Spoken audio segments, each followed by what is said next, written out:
Cool. So just by a show of hands, how many of you are in product management roles already? Cool. Okay, great. And how many of you guys are in startups startups first? Okay, and bigger companies? Cool. Okay, so it's a good mix of folks.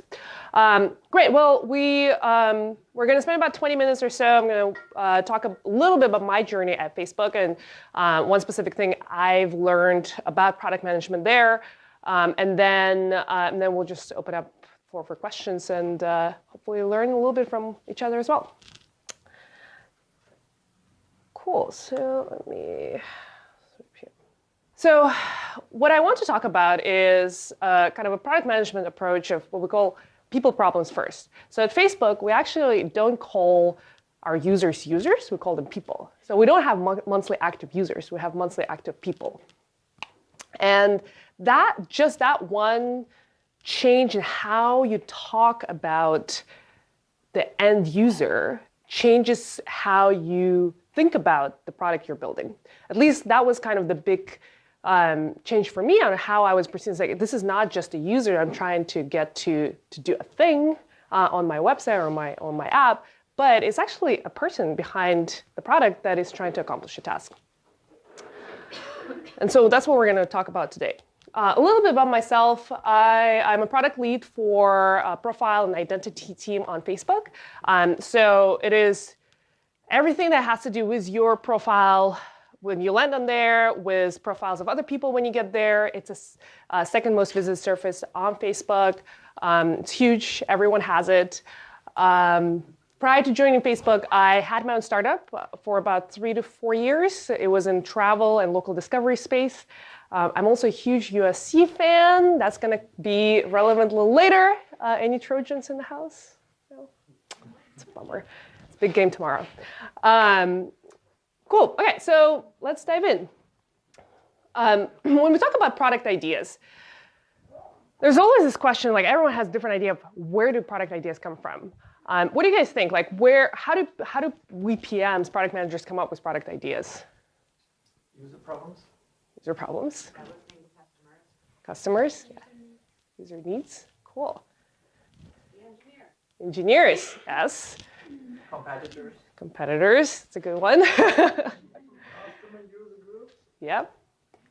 Cool. So a lot of different ways to come up with ideas, right? When I first started working on products, I thought that you kind of have this like strike of a genius, come up with an idea. And I think a lot of times as the first-time startup founder, which is how I enter into product management, you have this vision or you have this idea and you want to come up with like a way to make the world a better place. I also thought that you just get a bunch of people in the room potentially and just brainstorm a bunch of ideas and you come up with something revolutionary and great. Of course, both of these methods do lead to some good ideas.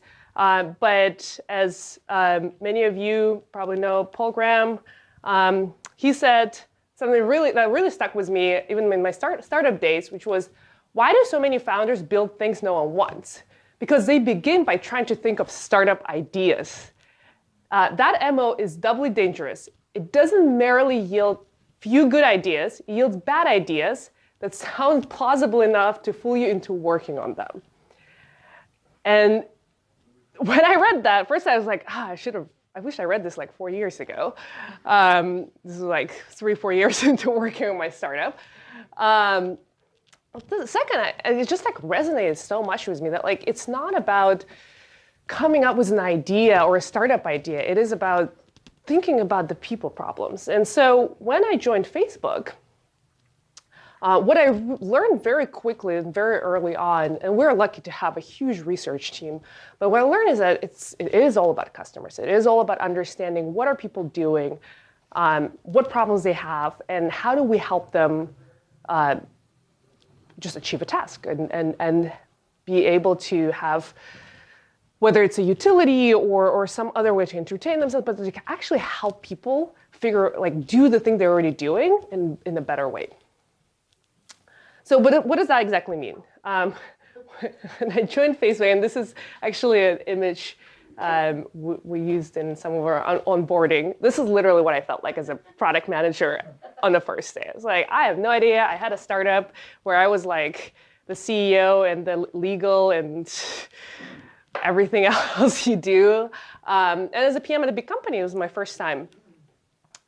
In November 2014, which is when I joined Facebook. And I joined the profile team, so I was working on a product that was very different from what I was working on before, that was used by billions of people.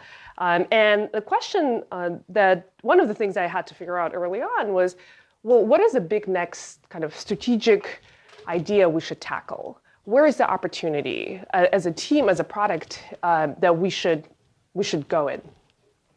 And so remembering Paul Graham's quote, I thought, okay, I should not be coming up with an idea, and probably the first step I should take is figure out what's going on with our users today. And so in this kind of journey of like people problems first, the first step is always to look at research. And if you're lucky enough to work at a big company or a well-funded startup, you probably have some research, you have some capacity to look into how are users using your product today.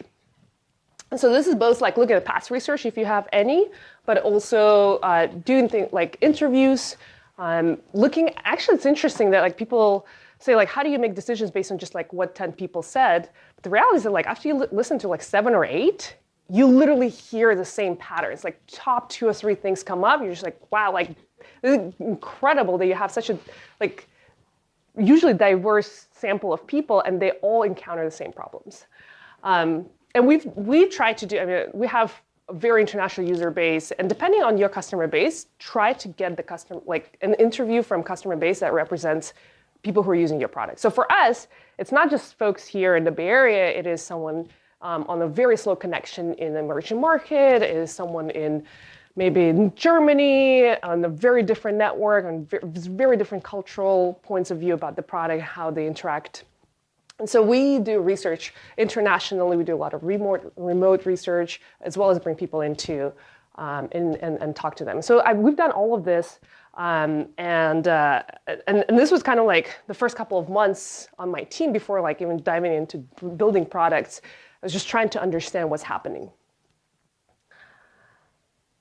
And what I saw is that we saw a bunch of different patterns. But one of the things that was very interesting, over and over again, from like small towns in Kansas to Cairo to New York, we saw people use profile pictures to show support for things they care about most.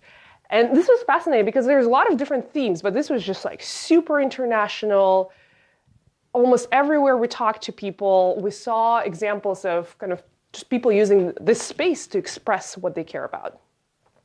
And it kind of made sense because in real life, people paint their face with their favorite sports team or wear a t-shirt to support their cause. And they were using their profile pictures as a way to kind of express that in their online identity. And it kind of made sense to me because I'm a USC fan. I wear a lot of, like for the games, I wear the hoodie and sometimes paint my face. Probably gonna do that tomorrow. And you go to the game, right? And so this is like online, this is how you represent that same kind of passion. And we see the same thing with causes. People wear like same kind of shirts and logos to show support for different causes that they care about. So when we look at all this research, one of the things we saw and we kind of had a hunch around this, that this could be big. There's something really interesting here. These people really care about something, about their personality, and it's something that helps people feel like they belong to a bigger tribe, to something bigger than themselves. And something that's also really associated with their core identity, which is what we, like on the profile team, really care about, because profile is a place where you can represent yourself in the Facebook community. It's kind of like when you wake up in the morning, you dress up and you go outside and you go to work.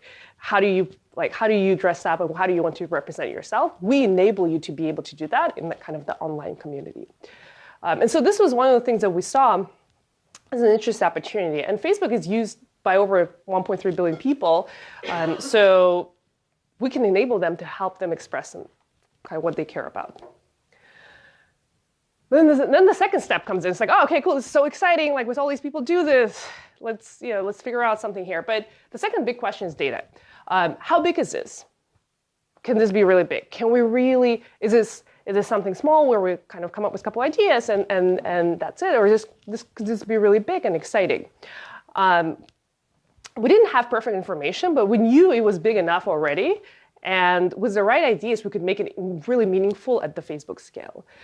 So we looked at a bunch of data, and I highly encourage you, no matter how big or small your user base, always kind of think about, like, if you see the pattern in research, how can this translate into bigger numbers, whether it's your entire user base or maybe the potential of how it's going to grow, how it's happening in the real world, and could you potentially grow your user base because this is already happening in the real world and they could do more of this online on using your product. So step 2 is data, and then that leads me to step 3 and another program quote. Look at something that people are trying to do and figure out how to do it in a way that doesn't suck. It's very blunt, but it's very, very true, because it's much easier to help people do what they're already doing easier than trying to get them to do something they're not doing at all, right? So when we looked at our product, and we looked at this, we're like, this is a real person's profile.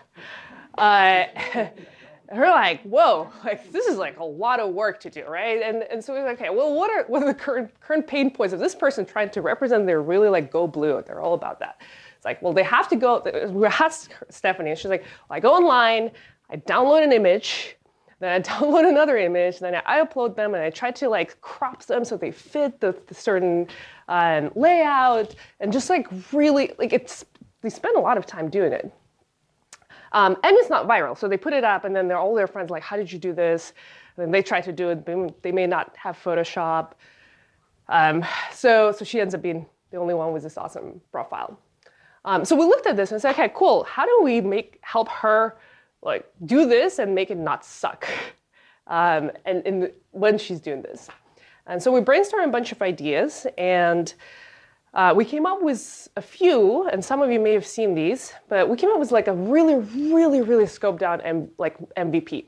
And I'm talking about scoped down, like super scoped down.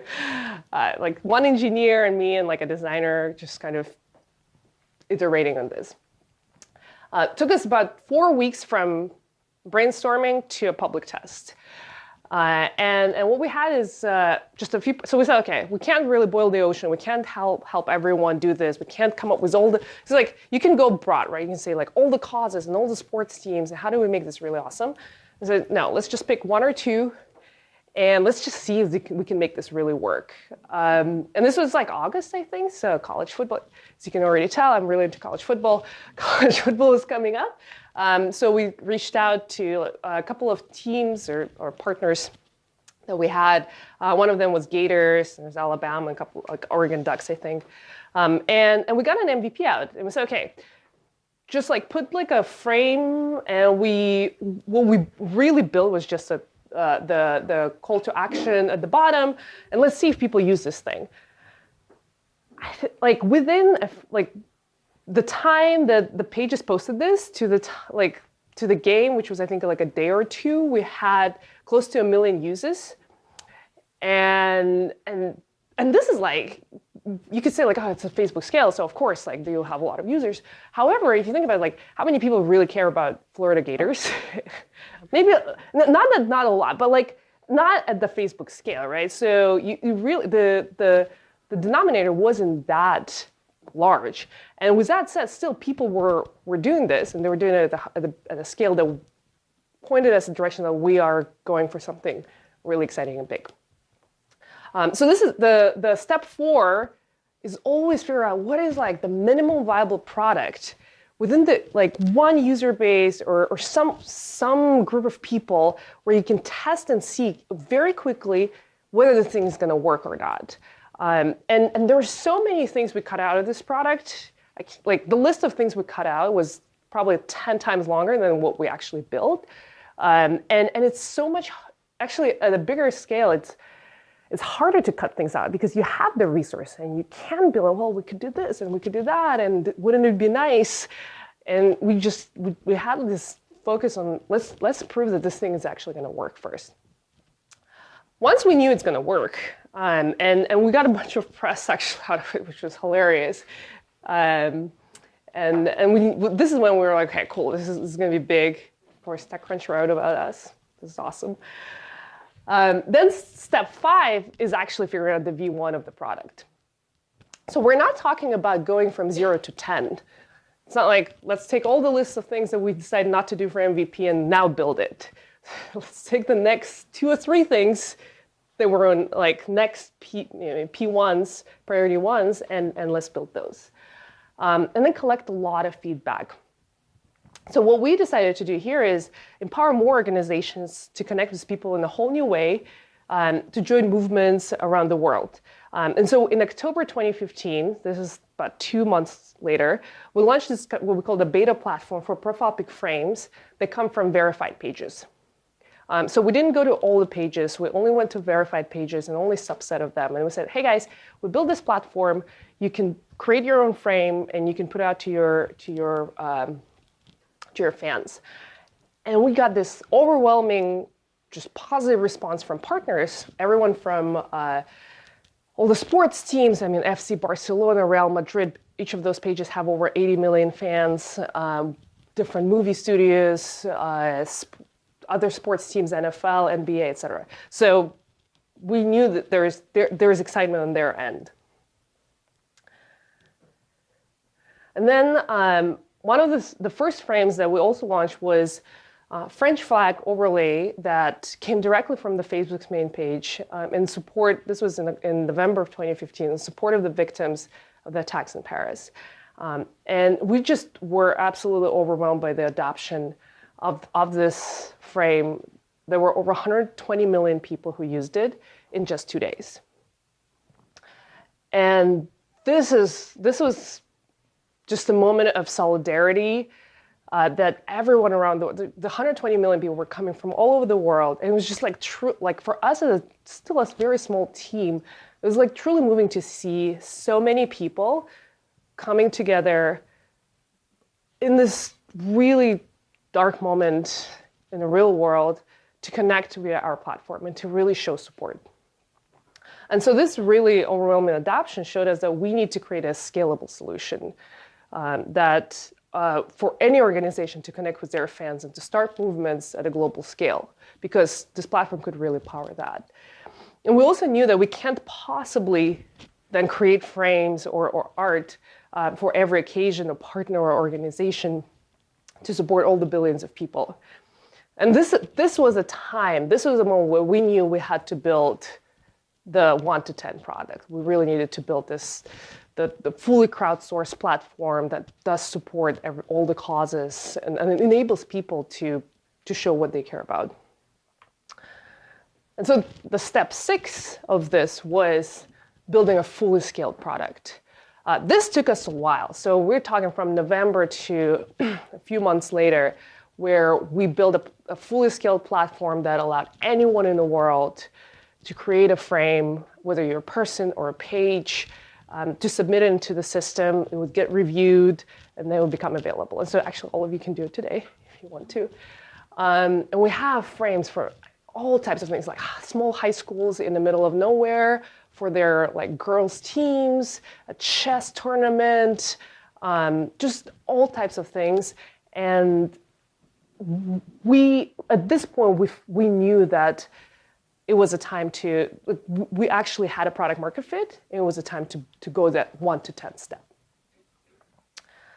And this is just a sample of some of the frames that currently live in what we call the crowdsourced store. All of them are crowdsourced, and they change all the time based on what's happening in the world, what people care about, et cetera.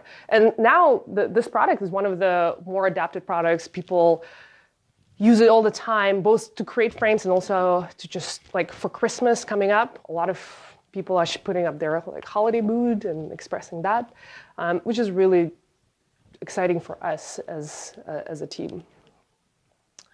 And so this is kind of one example of many different ways, and there are many different examples of how you can build a product that really thinks of and focuses on the people problems first. So what we talked about, just to recap, first starting with research, what are people doing today? I would have not, for the life of me, came up with that idea just sitting randomly and thinking, like, what should profile team do?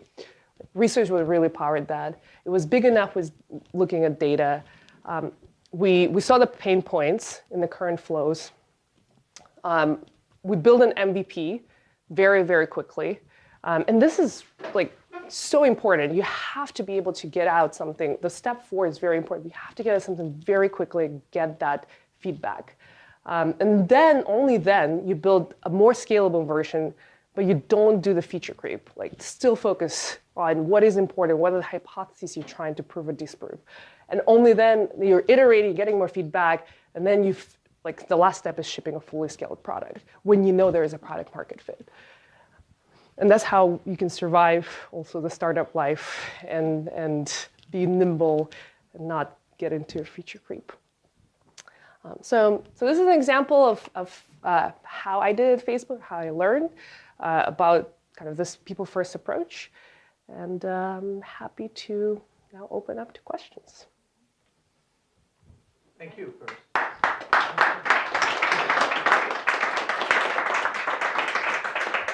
How did you decide which items to build as part of the MVP? Like you said, like evidence in the presentation, you picked Florida and probably a couple other teams. Yeah. Like, why those teams?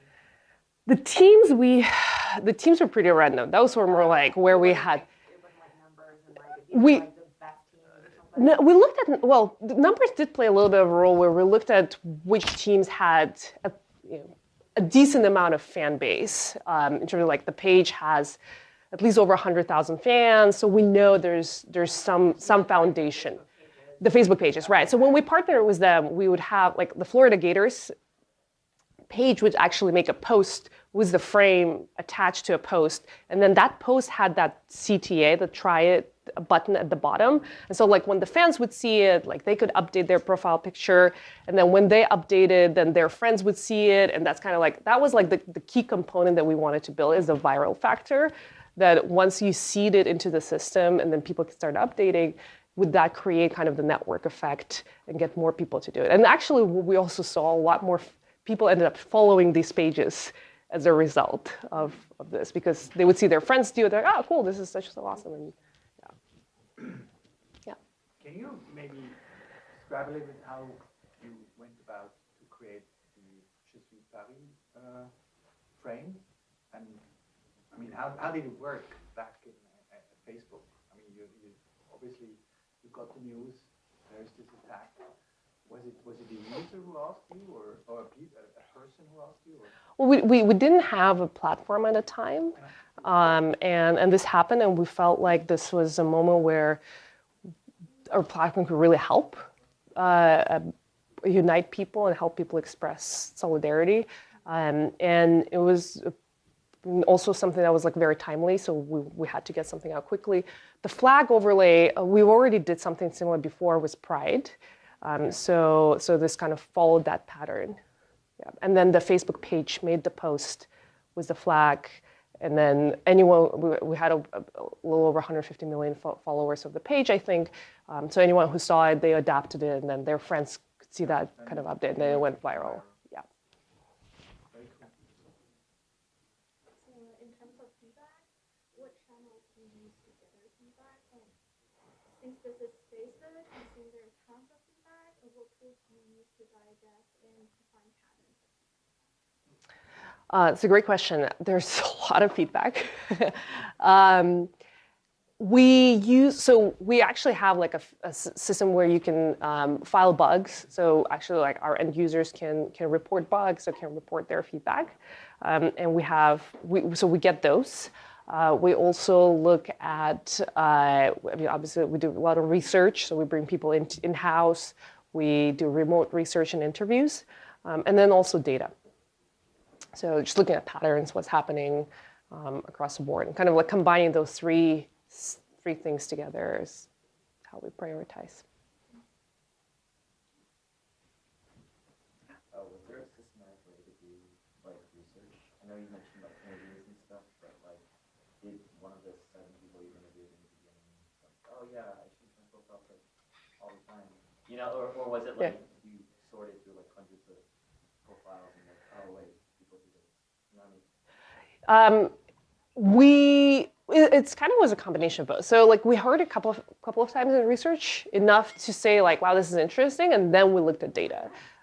So it was because like we don't classify if you just upload a profile picture that is like, let's say go blue. We don't know if it's go blue or if it's just a regular profile picture necessarily. So once we knew that there was something going on there, then we looked at data and so to see if there's actually a pattern.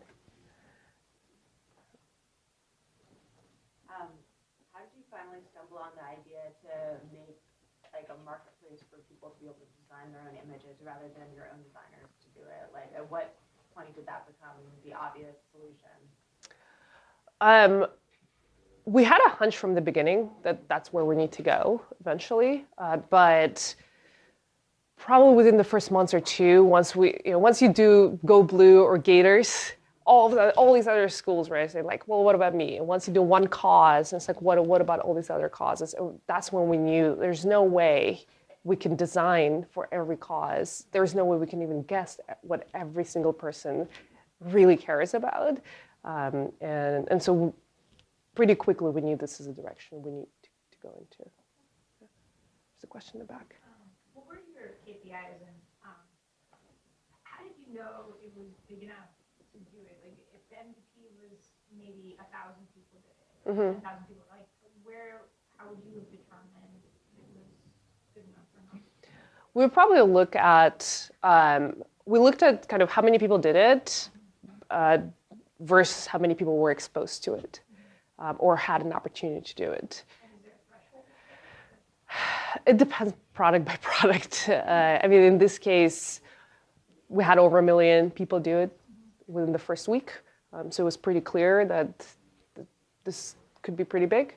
If it was a couple of thousand, it really depends at that point how much we felt like we want to, maybe one thing in that case, when you get kind of results that are lukewarm at the early stage, is to go back and say, did we actually did we execute perfectly? Did we pick the right audience? Were there any biases?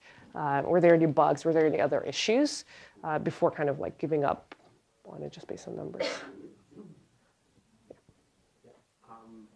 From this 6-step process, what would you say is the average length, let's say from inception to iterated release?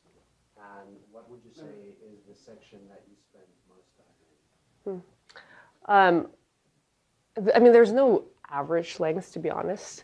I would say the step from once you have the research and data to actually building the MVP should not be more than 2 to 6 weeks, because you really want to get something out quickly and get that feedback. The research and data part may take, actually I often encourage people to take your time, make sure you really understand.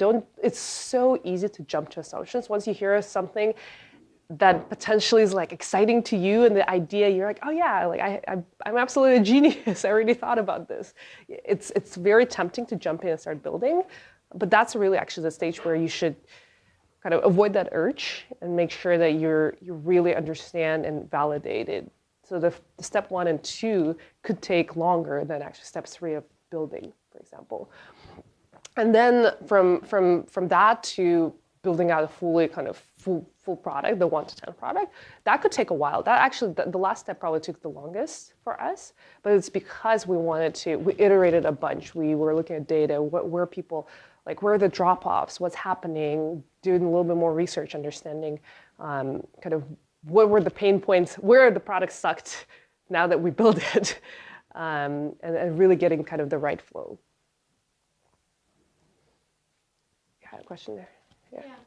Can you give an example of like a bad, like a product management test you did, but which actually failed, and like why? Like a specific one you have in mind. Product management test we did that failed.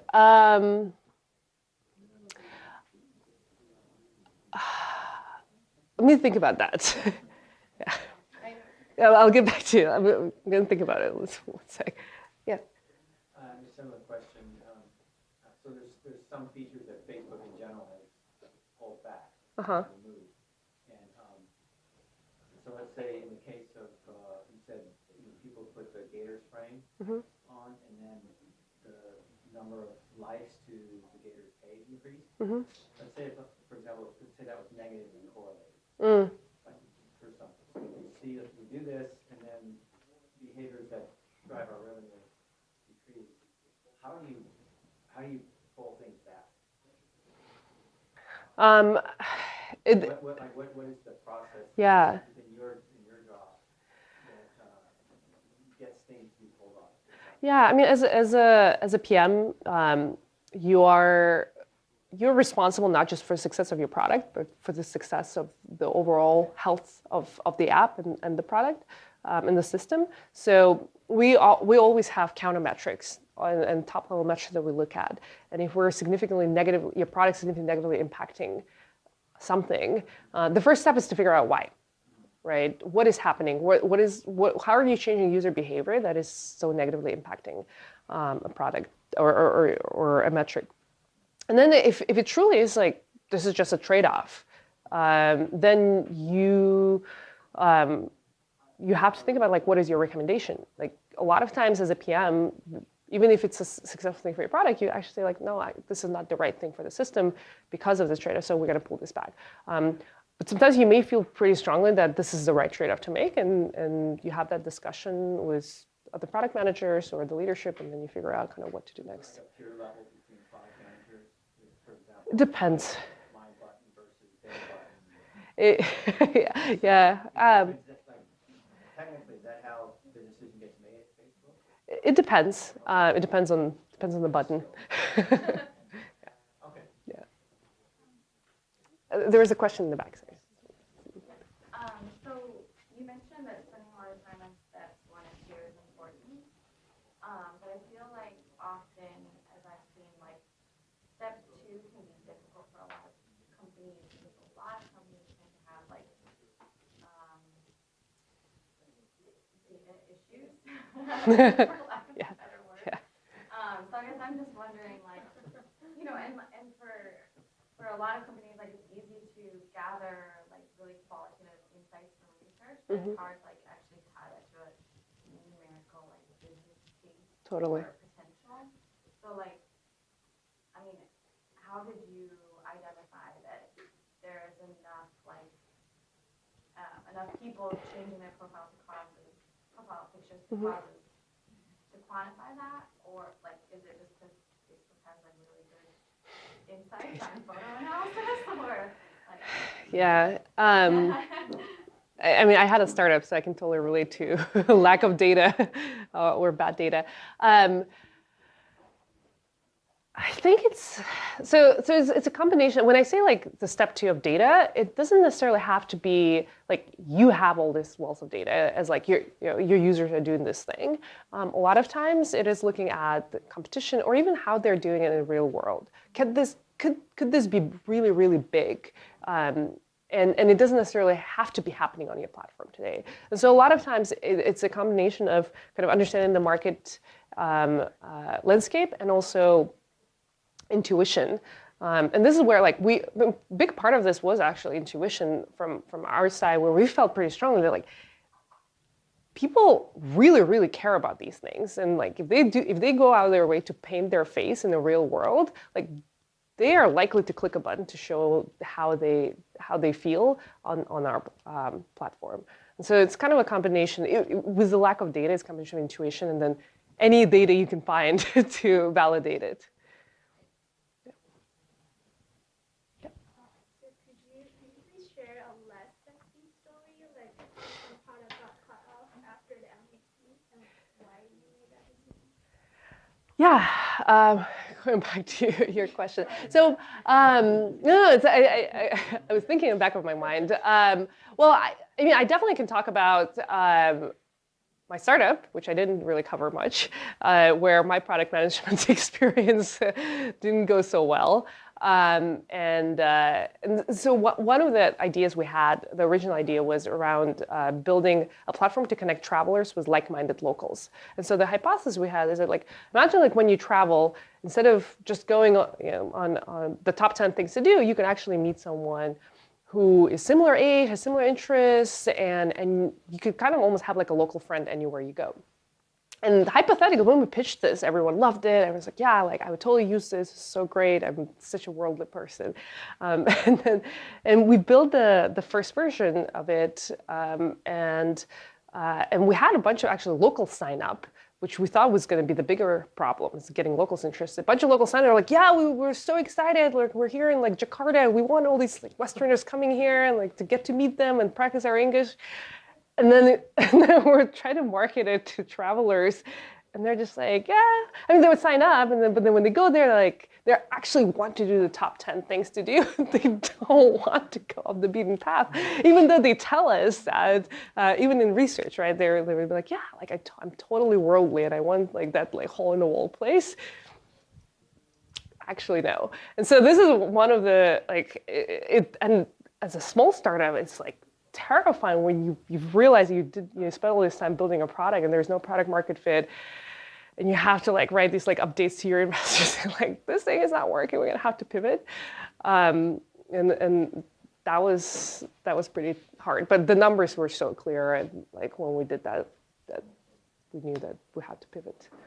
Twitter is writing those kind of letters to developers right now. I guess it makes me feel better.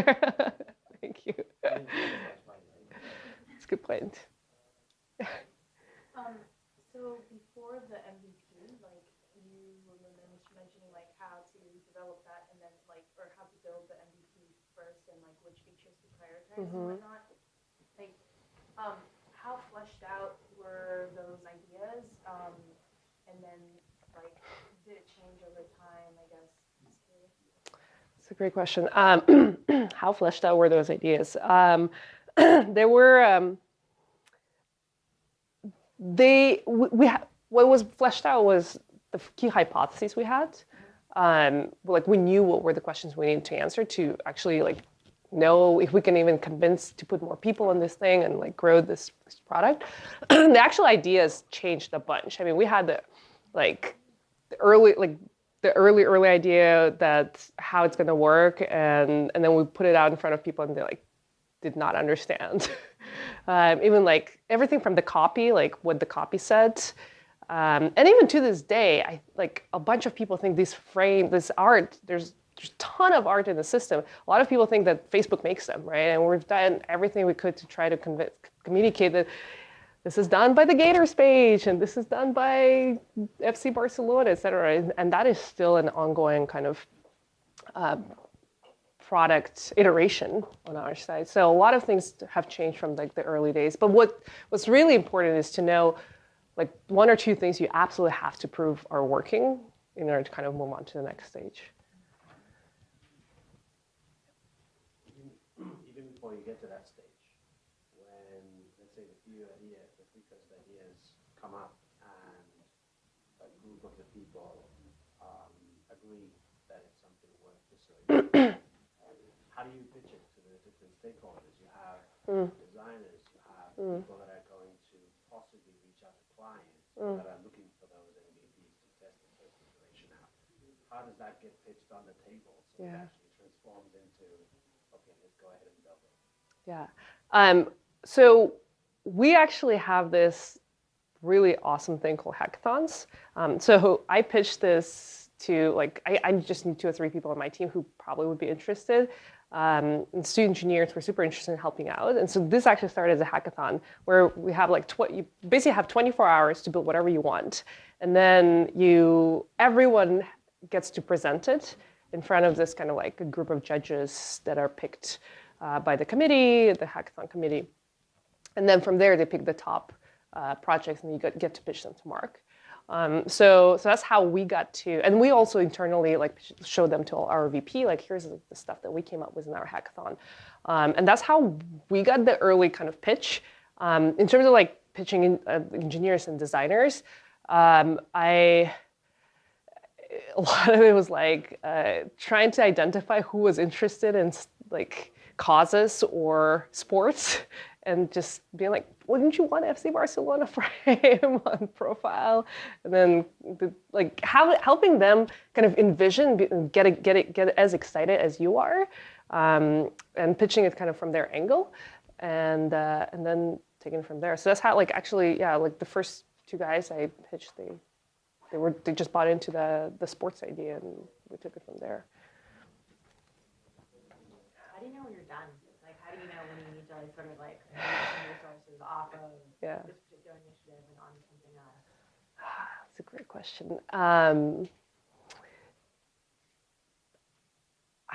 mean, I think like once you get to that stage of like maturity of the product, so we definitely passed the product market fit, and we felt like a lot of times it's not like there's never a stage where you're just like completely done where you like you're always iterating, always getting feedback.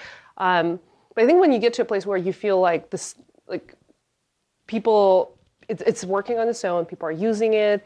We got into a place where we feel like actually internally proud of the product we've done. We feel like this is the baby we're really proud of. That's usually the stage. And then there's also like, well, what are the opportunity costs, right? What else we could be working on? What are the priorities? That's how we shuffle things around.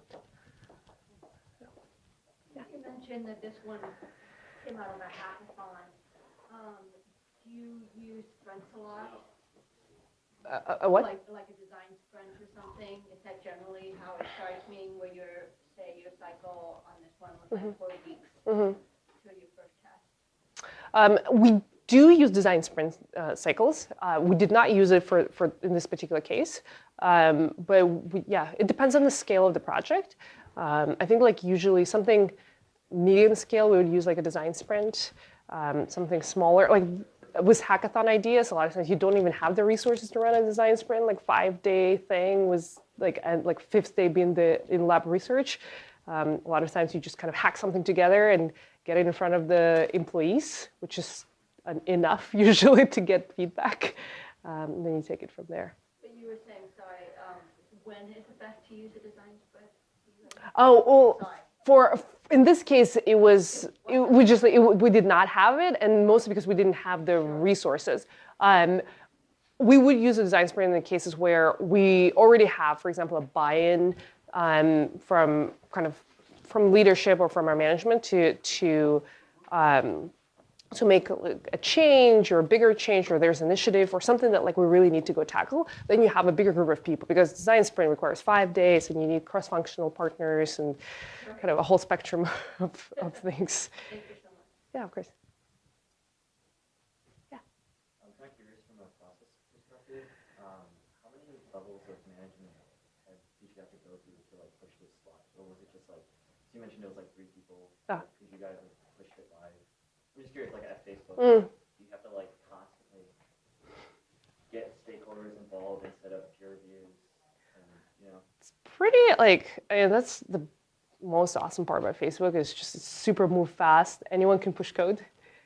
You have to get your code reviewed by a peer, but usually like, you probably wouldn't be able to push it to 100% of the world, but a small test is pretty, like, you may need depending on like what team you're on, you may need a buy-in from for example, if you're on a profile team, you may need a buy-in from profile leads like me and my eng counterpart, but you may not need like a buy-in from all of the leadership. But something bigger, it depends, like if you want to go like 100% of a country or like 100% of the world, or it's a bigger change that can impact other teams or the product overall, then yeah, depending on the complexity, you need more and more buy-in. So you're saying like for just like the Gators thing, you guys probably just could have done that yourself, but then when you were pitching Mark, that was for like the site trans. Yeah. Like, hey, like we're gonna put this on everybody's feed. Yeah, it's less about like the frame itself, and it was more like how, like, so for example, the Gators thing, like only like US, we were only open to users in the US, for example. But if we were to roll out globally, it would be something that would need more cross-functional buy-in, or like more leadership buy-in.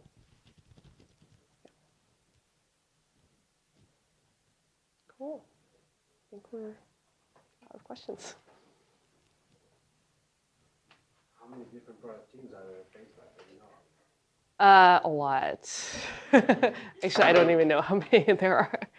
It depends also how you define product team. Or people who design features that get added to the UI that then people use in their profiles. For profile, we're one product team, like a profile product team. But there are many dozens of product teams. There's Messenger, there's Newsfeed, there's Instagram, groups. There's just like so many. Yeah. Are you noticing at all with the kind of environment we're in right now, political environment, a rise at all in more fringe groups? French group? Fringe groups, like with profiles or something, say they're creating something like a more like pro, you know, kind of like a KKK type or anything like that. Do you notice kind of that at all? I mean, I personally haven't. Yeah. So, no. But I'm sure there's some happening. You mentioned hypothesis. Do you have a pipeline of hypothesis kind of queued up, like user stories and how you do that? Do you have that like queued up, a bunch of hypotheses that you want to test? And then another is you also have like a pipeline of ideas that get more fleshed out and vetted before you say, okay, let's get engineering resources on this one, or like platform resources. Yeah. We do have a bunch of hypotheses. We have always rolling research. There's always some kind of new information coming in, and we want to make sure we capture all of it. And the same with kind of ideas. And it all gets prioritized based on a number of different things like